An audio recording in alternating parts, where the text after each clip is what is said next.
All right, y'all, we got another video today. Boop bop, it's your boy Brando, ladies and gentlemen, boys and girls. I have another video for y'all today. Today it's by Matty Balls. All right, it's by how One Point ruined the ruined this rapper's career. This is about Goldlink. Apparently, he had beef with Mac Miller. I had no idea this was a thing. This was posted a year ago, so I'm late to the drama. I'm late to the beef. I was playing Goldlink, the other day, and now, it may be fuck him. So we finna see how this video turns out. I'm a huge Matt Miller fan. Let's get into the video, man. Make sure you guys hit that like and subscribe button. Let's get into it. After Mac Miller passed away from a drug overdose, an artist by the R.I.P. name of Goldlink made a tribute post to Mac. But it wasn't like any other tribute post, because the entire post came off as extremely disrespectful to Mac Miller and his Why? legacy, especially since Mac wasn't even alive to respond to it. This sent everyone on the internet into a fit of rage that was so devastating. If you have, wait a minute, Anderson Paak calls Goldlink jealous and disrespectful. If you have Anderson Paak, like if you have Anderson Paak snapping on you, you're the problem. This is like, that's easily one of the most like non-confrontational people. To Goldlink's career that he doesn't even release music anymore. But to understand why Goldlink did this and the type This was a year ago. He released the album probably like a few months ago. of backlash he received, we have to understand a little bit about his relationship with Mac Miller. I also think it's important to understand that you can get a free legendary and 2 epic. All right, Matty, bro. I appreciate the paid promotion, but I gotta get through this, my boy. Help me choose the name, but make.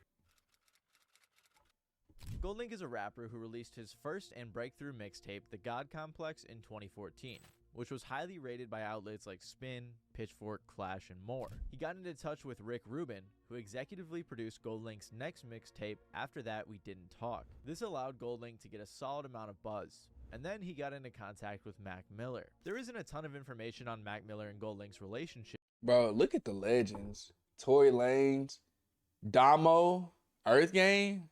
Hey. But the most public aspect of it is when Mac Miller brought him on his Good AM tour in 2015, along with artists like Earth Gang, Damo Genesis, and more. This tour really helped bring a lot of eyes to Goldlink, and many fans of Mac Miller became fans of Goldlink. One thing that was clear about Mac Miller is he seemed like a really good guy, and it seemed like he wanted to show his fans some really good music that he enjoyed. Many of his relationships were public and friendly, and most fans were aware of how good of a guy Mac Miller seemed to be. Oh my Mac even God, made look at Goldlink Earl. a cake after being on the tour. Pitchfork said, he helped introduce just about every young rapper he came into contact with to a bigger audience, including Goldlink. My nigga, look at the names. Chance, YG, Joey Badass, Earl Goldlink, Meek Mill, bro, Casey. Y'all know about Casey Veggies, bro. Miller always seemed to find a way to be in close proximity to the artists he loved, either bigging them up or putting them on. Goldlink even said himself that Mac Miller was one of the first artists to put him on. Without Mac Miller, there would be no Goldlink. He was the first. I'm gonna tell you two things that helped me out. The first that ever even looked my way was Pusha T. The second person was Wale, and the third person was Mac motherfucking Miller. Okay. It was around this time that Mac Miller began working on The his Divine next studio Feminine, album, bro. Go Divine check that album Feminine. out, bro. Released in 2016, Very good album. The album was a lot smoother, with less rapping, more singing, and more melodic. He had topics about women and love, which was a bit different from most of his previous material. Mac gave a few reasons as to why he went that route. Like my perspective on love and kind of like adoration towards a female, you know what I mean? Like that love story, and it's not like there's just no like negativity involved in it. There's not like there's pain, but there's not like an angry breakup song or anything like that. It's just very like sacred towards the female. I'm pretty sure he also said one time that he made the album because he saw too many guys at his show and not enough girls, but I can't remember the interview, so let me know in the comments if I'm wrong. Regardless, this album was a huge success, debuting at #2 on the Billboard 200 and having songs like Dang go platinum. But Goldlink had a problem with this album, one that he wouldn't reveal until 3 years later. In the meantime, Goldlink saw a solid amount of success, releasing his third mixtape, At What Cost. He had features from artists like Steve Lacy, Wale, K Tronada, and more. It peaked at 127 on the Billboard 200, which isn't too bad for a smaller artist, and it even went gold. The song Crew from that project, Most notable song from his career, bro. featuring Shy Glizzy and Brent Faiyaz, became a huge hit and even eventually went 7 times platinum. But then something happened that not only changed Goldlink's life, but many people's lives in the hip-hop community. On September 7th of 2018, Mac Miller was found dead in his home after a drug overdose. He was known to have struggled with drugs. It's evident in his music, but his death still shook the world. His streams shot up 970%, thousands of fans hosted a vigil at Blue Slide Park in Pittsburgh, and many celebrities offered their condolences. Future, Chance the Rapper, John Mayer, DJ Khaled, Jaden Smith, Shawn Mendes, Victoria Justice, J. Cole, Ariana Grande, and many more people mourned his I know death she felt so online. bad. It was clear what a positive impact Mac Miller had left on people, and just how loved he was by everyone in the community. Schoolboy Q, a good friend of his, explained it well in an interview. To this day, I don't understand how I can't call no more. Like, an innocent soul, like losing a friend to gang banging is way different from losing a friend that's like an innocent little kid that's just super pure. I'm sorry, just a side note. The way Mac shouldn't even have passed away from OD. That's a sad thing. That is a sad thing. Like, he got passed away from OD because somebody was being selfish. Everyone was upset about Mac's death, including Goldlink. He did an interview with Colors after Mac's passing and shouted him out for being one of the first people to put him on. Mac was a person who actually believed in me when nobody else did at a time. Like, that was around the same time as I did the first Colors. That was 2015. He's like, hey, why don't you come on? That was like my first hip-hop look. But there was a jealousy and resentment brewing in Goldlink's heart that led to a career-shattering Instagram post that he made in 2019. A year after Mac Miller passed away, Goldlink made a post on Instagram God damn, bro. He put a that post. was sort of an open letter to his old pal Mac. Goldlink said, "I'd be lying if I said I was surprised to hear that you died on us. Not because you were necessarily troubled, but because you were special, and because of that, you were troubled." Already, he ruffled some feathers by essentially saying, "I expected you to die," which is just a really odd comment, but somehow it got worse. I think what made you and I special is that we weren't always on the best terms, so I didn't always have great things to say about you. When we were on the Good AM tour, I played you my album, and after that we didn't talk, and you thought it was absolutely incredible. I released it under the Soul Action label, and the single for my album was called Unique featuring Anderson .Paak, and that was your favorite song at the time. I always thought you drove yourself insane about your own music, so much that you would adopt styles as homage to those around you that you loved. That's where our problems started. Divine Feminine was an actual blueprint of And After That We Didn't Talk. Your single was called Dang, No, he's accusing him of featuring stealing. Anderson .Paak. You had Soul Action support you on the Divine Feminine tour, and when I tried to contact you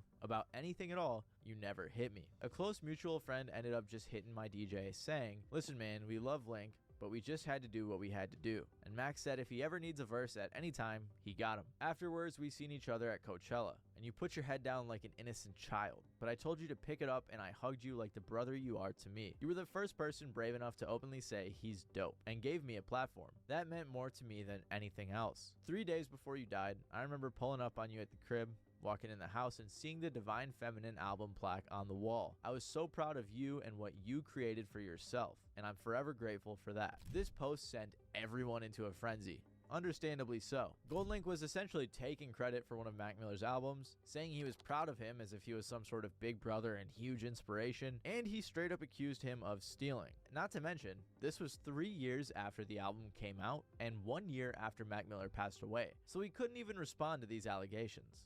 That this post was inspired by pure jealousy, blind rage and hatred for another man and the success that he had, right? Because if Mac Miller hadn't been the name that he was, I don't think Goldlink would have ever been upset. He wouldn't have cared. I don't think he would have been. He wouldn't have How much cared. of a narcissist do you have to be to turn someone dying into your moment to prop yourself up as if you are some sort of genius that needed to be stolen from, and you in the same post act like you're the bigger man for somewhat forgiving him and quote unquote being proud of him as if you helped him reach his level of success? Like Goldlink admitted, Mac Miller opened up his fan base to him, so many of Goldlink's fans were originally fans of Mac. So clearly even Goldlink's own fan base was going to be very upset about this. Goldlink used a picture from the last day I ever saw Mac Miller, I think from his last photo shoot in life, to kick up some questionable stuff over a year after the kid passed and can't even respond. And I can't even wrap my head around the logic that would tell someone to do this. This dude low-key said Mac copied his style for an album because of a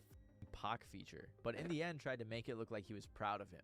weirdo. Goldlink's post was so upsetting that not only fans responded, but it prompted The homie, bro, Anderson .Paak, bro. Y'all gotta listen fellow to Anderson friend of Mac .Paak. and collaborator Anderson .Paak to respond. He said, at Goldlink, I would imagine your weird ass posted up somewhere just like this when you decided to make that disrespectful, narcissistic, jealous, grossly unnecessary post. Why would you do it? I can't even understand it. Since you felt it necessary to bring me up twice, and my boy ain't here to respond, I'ma say it like this. You ain't the first to make an album inspired by a relationship. You ain't the first to make a song featuring Anderson .Paak, but you are the first to disrespect my friend who is no longer here for absolutely no reason, and I can't stand for that. Anderson .Paak continued to say how this really upset him, and that Goldlink wouldn't respond to any of his messages, so he decided to make a public post in response. He continued, if Divine Feminine was such a blueprint of your record, then tell me where the plaques are for whatever your shit was called. Mac brought your ass on tour and opened up his fan base to you when you had nothing, and this is the type of appreciation you give? You should have just been grateful for the opportunity. Whatever issues you had with Mac should have been addressed in person and ended there. What's the point of bringing this up after his passing and disrespecting his name? Some things simply have nothing to do with you, but when you have a God complex, I'm sure it's easy to think everything comes from you or was inspired in some way. Anderson .Paak perfectly explained how everyone else felt about the situation, expressing just how disrespectful and weird it was to make a post like that about a dead man. One fan said, when Anderson .Paak goes off on you, you know you wrong. He the happiest / chillest dude ever. Like I said earlier, stealing from friends and fellow artists is something out of Mac Miller's character, and many people were upset Goldlink even suggested this. Vince Staples even said that Mac refused to take royalties. Another homie, bro. Y'all gotta listen to Vince, bro. He didn't want no publish. He said, if you make $1 million, buy me a S-Class Benz or something like that. He Publishing said. off the beats he made? Yeah, the whole project. He gave me ownership of it. That's and all dope. that. He just said, if you make a gang of money, just give me like an S-Class. Wow. And then took me on the road, paid for my room and board, and still paid me. So yeah, that was the homie. He did a lot. So obviously this accusation upset many fans and friends of Mac Miller. With all of the outrage, Goldlink attempted to respond at a show shortly after.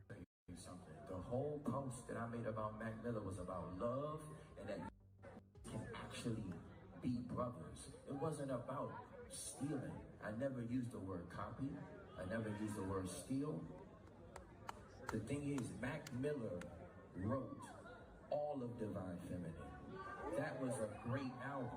However, despite his best efforts, people weren't having it. One fan wrote, best friends don't give backhanded compliments to dead best friends. TMZ even posted an article saying that he was backtracking. And he was. He knew what he was saying, as did all the fans, and there was no going back from it. About 3 weeks later, Goldlink made a post on his alternate Instagram account where he said, I remember getting a call that I was culturally canceled after I posted something about a friend that died due to an overdose on his own couch. I laughed. I thought the attempt was quite cute, actually. So not only did Goldlink disrespect the dead, but then he started acting like he was some evil anime antagonist. Anyways, he just continued on to tell a story about how close he was with Mac and how they hung out right before he died. But comments like these did not help, and fans made that evident. Even this comment on its own pisses me off. Overdose on his own couch. I don't know why, but that just pisses me off. You're sharing too many details about you shouldn't be speaking about. The Goldlink hate train was already full steam ahead.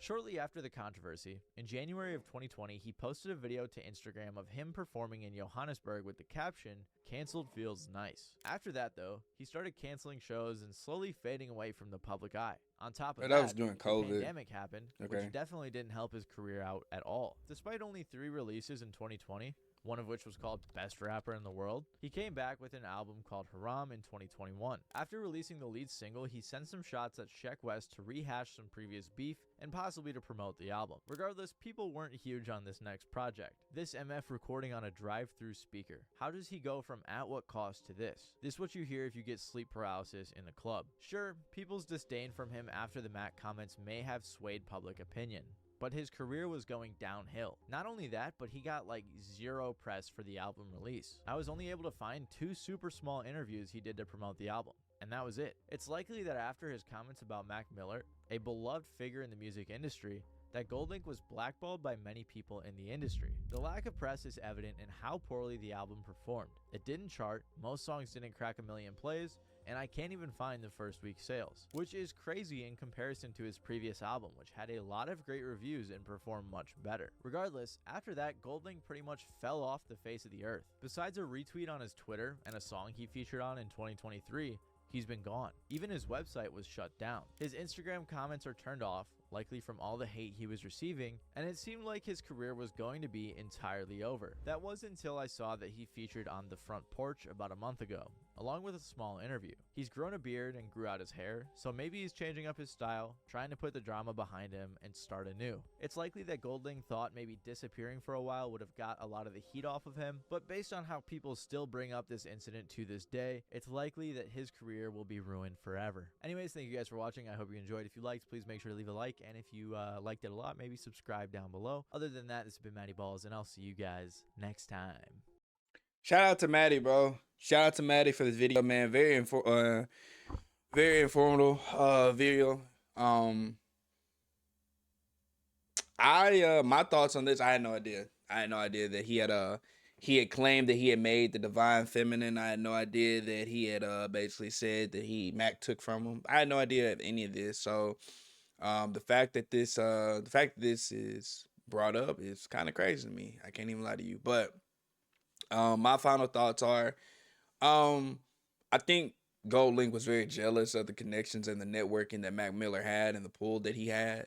And I think that he felt as if that he was supposed to be like Mac Miller. That's kind of what I got from this video. I also feel like that I feel like jealousy is a big thing. Obviously, it was a big thing in this video and stuff like that. But man, look, it's okay. Here's my final message. It's okay if you're not where you want to be, and maybe your homeboys or somebody you know or respect is where they are. Where they are. I feel like you should just take the motivation from that to do better and try harder. Your time's gonna come. Hard work always pays off. It might not pay off when you want it to, but it does. It pays off. And I think this was just a situation of him letting his emotions get the better of him really just spewing out how he truly felt. Bro, look, nobody said you're gonna be, always happy. No one said you're always gonna be, no one said you're always gonna be happy. No one said you're not gonna want more from your career or anything like that. But bro, you have to, in my opinion, you just have to stick it out. And don't be weird and don't be jealous. Be happy for your homeboys. Mac put you on, and the fact that you put those backhanded compliments in a post is actually crazy.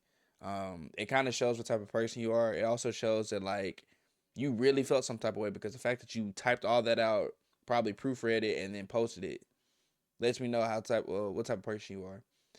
But RIP to Mac Miller, man. I wish he was still here making music. But it is what it is. So I hope you guys enjoyed this video. Like I said, shout out to Matty Balls. If you guys want to see more videos like this, make sure you guys hit that subscribe button and post button notification. Also like this video, as well as follow me at ayo_brando at twitchtv.com, and follow me on TikTok.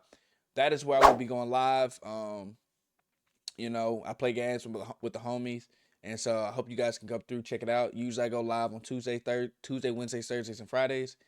But as always, I love all you guys, and I'll see y'all in the next one. It's been your boy Brando.